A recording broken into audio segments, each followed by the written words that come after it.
I can't actually.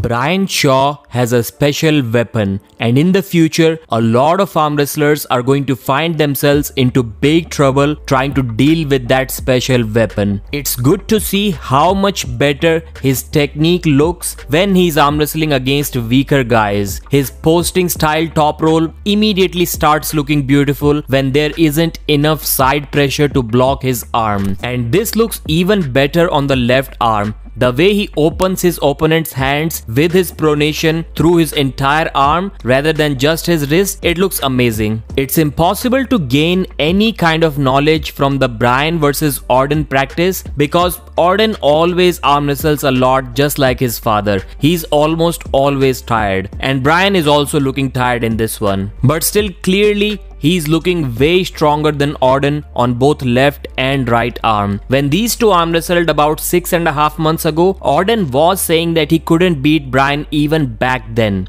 I didn't believe him then, but I do now. I think Brian is already past that level. Just give him Ryan Bowen already before it's too late. Give him Bowen after the Brandon Allen match. I think it's an amazing match, and we will miss it if it is delayed too much because Brian is getting strong very fast. So what's the special weapon that Brian has? It's his fearlessness to switch to a flop press or any kind of press.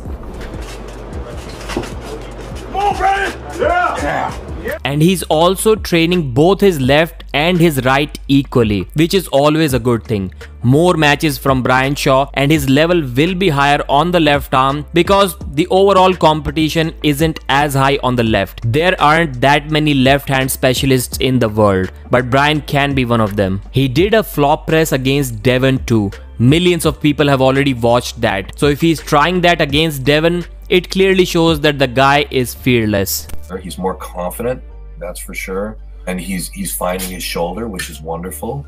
Like really finding it. Like he can kind of ease that thing in, and when he does, it's gonna be tremendous. Usually the big guys of arm wrestling who are close to 400 pounds, they are well over 30% body fat. Easily. Brian on the other hand is 375 pounds at 15% body fat. No one else is even close to that kind of body composition. So if you put Brian in a bad position, he's going to have no problem at all standing up and very swiftly pressing your arm down before you can even react to that. And that's why, because of this move, Brian is going to win a lot of matches in the future, especially the ones in which he loses his hand. The hand gets compromised. If we talk about his upcoming match against Brandon Allen, when Brandon cracked Larry's wrist, Larry did not have a good flop press answer to go through that King's move, but Brian can do that. Will it happen? We'll have to wait and find. Until then, like the video and I'll see you again.